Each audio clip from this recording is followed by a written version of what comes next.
Legislative Update by Erin McConnell.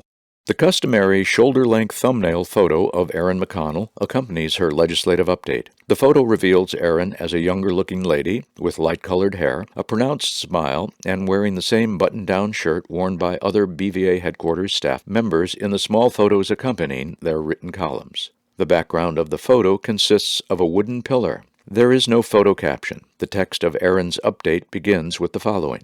As the first session of the 117th Congress begins to wind down, BVA's government relations team continues to advocate on behalf of blinded and disabled veterans. Directed by the annual legislative testimony given in March 2020 by former National President Dr. Thomas Zamperi, we have focused our advocacy efforts on several topics that have presented past challenges for blinded veterans. We held meetings with more than 60 congressional offices this past spring. In those meetings, we stressed the importance of funding for ocular trauma research, a renewable automobile grant, an expansion and restructuring of the caregiver program, and Department of Veterans Affairs, VA, compliance with Section 508 website accessibility standards and the accessibility reporting requirements set forth in Public Law 116-213, which was passed due to BVA's strong advocacy in 2020. While the focus of the 117th Congress has been pulled in dozens of directions this session, our team remains optimistic and determined to secure legislative victories for our blinded veterans.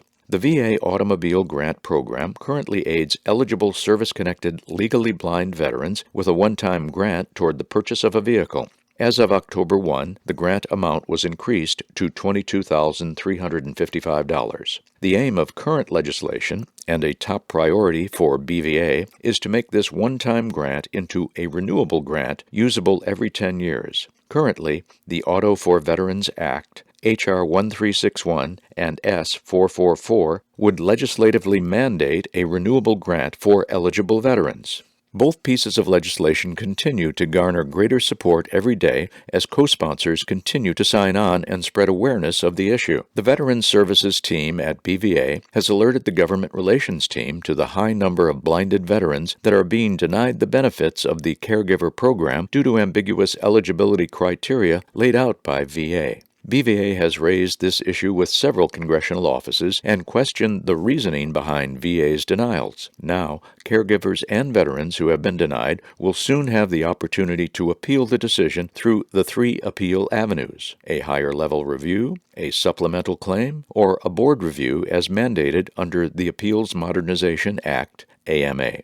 We await further details from VA on AMA's implementation with respect to the caregiver program. While still more advocacy most certainly needs to be done, this is a step in the right direction for our veterans and caregivers.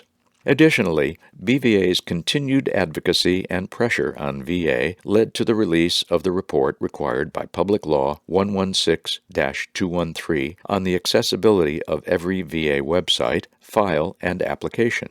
The report showed that a shockingly low percentage, approximately 7.7%, of all VA websites are fully accessible to the blind. These low numbers, combined with a lack of effort to form remediation plans in light of VA's staggering $4 billion annual information technology budget, demonstrate a lack of interest by VA in 508 accessibility compliance standards. BVA is still in the process of reviewing this report and considering what actions need to be taken to ensure that website accessibility becomes a priority at VA. The Government Relations team now looks forward to a strong finish of the first session of the 117th Congress. Preparations are now well underway to work just as effectively during the second session.